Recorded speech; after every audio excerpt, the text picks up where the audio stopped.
24 के चुनाव के लिए सभी पार्टियां अपने अपने तरीके से चुनावी प्रचार में जुट गई हैं। इसी के बीच अब मध्य प्रदेश के मुख्यमंत्री मोहन यादव 18 जनवरी को पटना आ रहे हैं और उनके आने की खबर से बिहार की सियासत में अब काफी हलचल है और लोग इस बात की चर्चा कर रहे हैं कि क्या भाजपा की नजर राजद के एमओआई समीकरण पे है, क्या भाजपा के जो है वो एमओआई समीकरण को तोड़ना चाहती है। तो इन्हीं तमाम सवालों का जवाब जानेंगे आज और हमारे साथ स्टूडियो में मौजूद है सीनियर जर्नलिस्ट सरोज सिंह जी। तो आइए उनसे बातचीत करते हैं। सर, आपका बहुत बहुत स्वागत है। जी धन्यवाद। सर, अभी मोहन यादव आ रहे हैं बिहार में और ऐसा कहा जा रहा है कि जो राजद का एमओआई समीकरण है उसको तोड़ने के लिए भाजपा एक चाल चल रही है, इस पे क्या कहेंगे? देखिए, जिस दिन मोहन यादव को मुख्यमंत्री बनाया गया था उसी समय हम लोगों ने भी और तमाम लोगों ने ये आकलन लगाना शुरू किया कि लगता है कि अब यादव वोट में सेंधमारी का भाजपा का प्लान बन रहा है। तो वो प्लान बन गया है और 18 जनवरी को, जैसा आपने बताया कि 18 जनवरी को मोहन यादव पटना आ रहे हैं। भाजपा के बैनर के तले नहीं आ रहे हैं। देखिए, समझने की कोशिश करिए, श्री कृष्ण चेतना मंच के बैनर तले मोहन यादव पटना आएंगे, लेकिन तैयारी पर्दे के पीछे सारे भाजपा के लोग ही कर रहे हैं। अभी नंदकिशोर यादव के घर पे एक बैठक हुई है तैयारी की कि कैसे तैयारी करना है, क्या करना है, नहीं करना है। तो एक तैयारी हो रही है बड़े लेवल पर और आप मान के चलिए कि 18 तारीख को जो प्रोग्राम हो रहा है कृष्ण मेमोरियल हॉल में, उसमें ये बतलाने और जतलाने की कोशिश होगी कि अब यादवों का मूड बदल रहा है। बिहार के यादव जो है अब भाजपा की तरफ जा रहे हैं और मोहन यादव जो बातें यहाँ कहेंगे उसका असर भी पड़ना स्वाभाविक है, क्योंकि पहली बार मोहन यादव पटना आ रहे हैं और जब वो मुख्यमंत्री भी बने थे उस समय भी पटना में बैनर पोस्टर पूरा पटा हुआ था उनके अभिनंदन में, स्वागत में और बधाई में। तो वही तैयारी है, उसी सिलसिले को आगे बढ़ाया गया है मोहन यादव के 18 तारीख को यात्रा को लेकर। तो ये एक मैसेज है माई का, जैसा कि आपने बताया कि क्या माई तोड़ने की एक कोशिश है, तो एकदम 100% सही बात है। ये माई को तोड़ने की कोशिश है।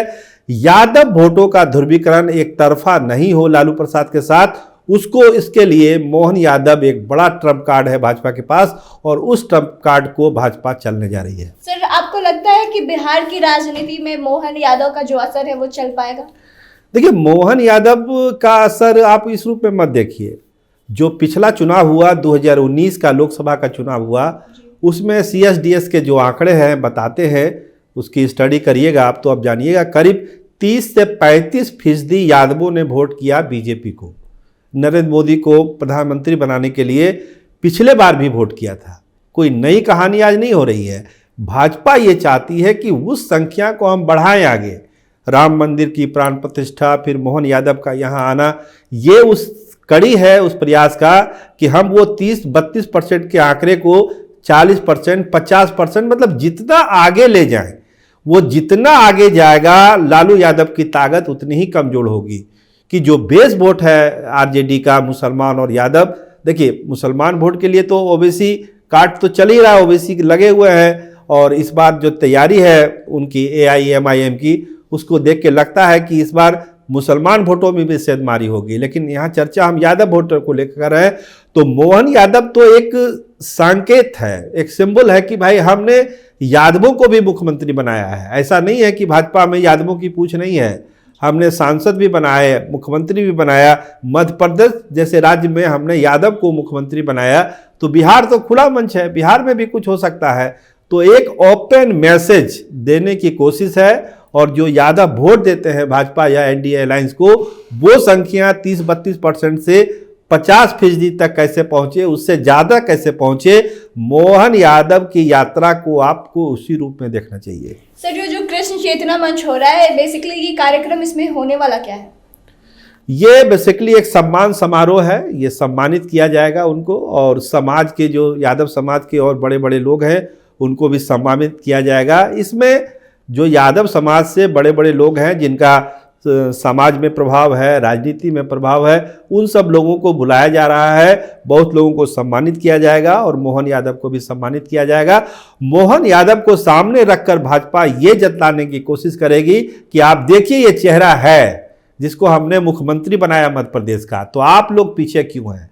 आप लोग भी आगे आइए, यादव समाज, हम आपका सम्मान करेंगे, आपको भागीदारी देंगे, हिस्सेदारी देंगे, लेकिन आप लालू से अलग होइए और भाजपा के साथ जुड़िए। तो ये सम्मान समारोह के तौर पर है, लेकिन इसका मकसद पूरी तरह से सियासी है, राजनीतिक मकसद है, कृषि चेतना मंच की तरफ से हो रहा है। लेकिन तैयारी सारी हो रही है। जैसे हमने कहा कि नंदकिशोर यादव के यहाँ मीटिंग हुई तो तमाम तैयारी है भाजपा की कि यादव वोट में सेंधमारी इस बार 50% से ज़्यादा बिहार में करना है।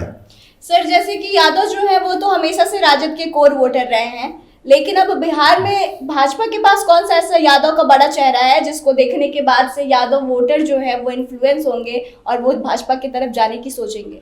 देखिए, आपका सवाल ठीक है कि यादव के नाम पर कोई बड़ा चेहरा बिहार में नहीं है। आखिर मोहन यादव को बुलाया जा रहा है तो इसके पीछे मकसद यही ना भाई, हम मोहन यादव जैसे एक सामान्य कार्यकर्ता को, सामान्य विधायक को हम मुख्यमंत्री बना सकते हैं।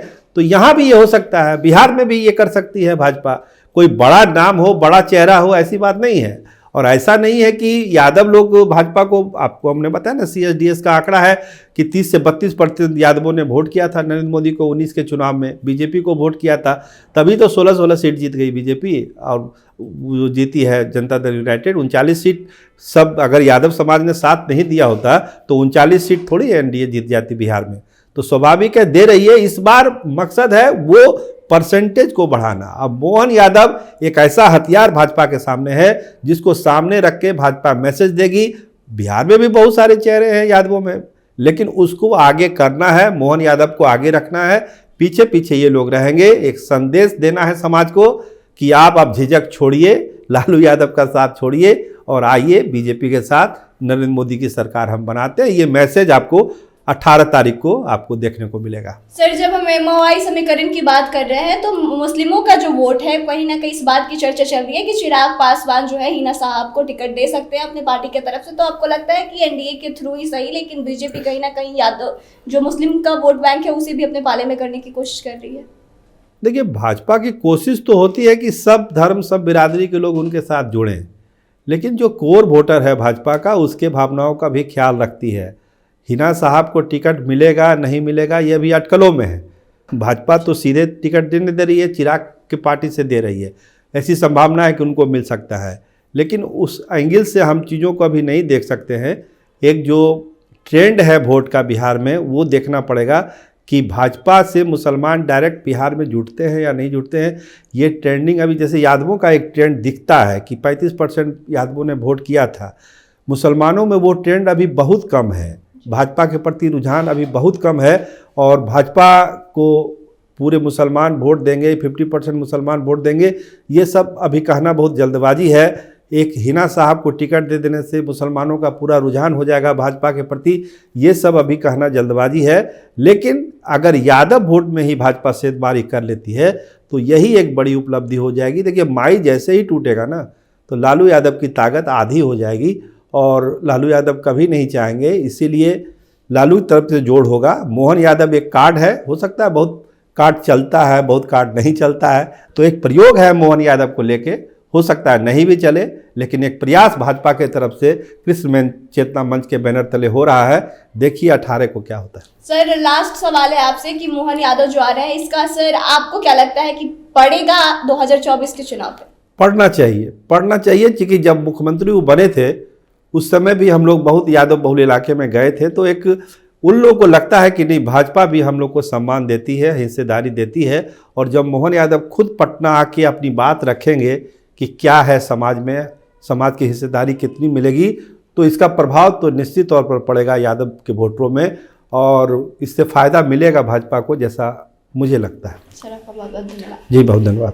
तो देखिए, 18 जनवरी को मध्य प्रदेश के जो मुख्यमंत्री हैं मोहन यादव, वो बिहार दौरे पर आ रहे हैं और इनडायरेक्टली तौर पे ही, लेकिन भाजपा कहीं ना कहीं यादव समाज को यह दिखाना चाहती है कि देखिए मध्य प्रदेश में हमने नए चेहरे को सामने लाया है और आपके जाति यानी कि यादव जाति को आगे बढ़ाने की कोशिश की है। तो अगर आप लोग बिहार में भी हमारा साथ देते हैं तो ऐसा बिहार में भी देखने को मिल सकता है। तो ऐसे में अब बड़ी बात यह देखने वाली है कि क्या मोहन यादव के बिहार आने से यादव समाज इन्फ्लुएंस हो पाता है और आने वाले 2024 के चुनाव में कितना साथ देता है यह यादव समाज भाजपा का, खास करके। आपको क्या लगता है कि मोहन यादव का बिहार आने पर क्या असर पड़ेगा? आप अपने विचारों को कमेंट करके हमें बताएं और आगे की तमाम खबरों के लिए बने रहे हमारे साथ, देखते रहे कैपिटल टीवी बिहार। धन्यवाद।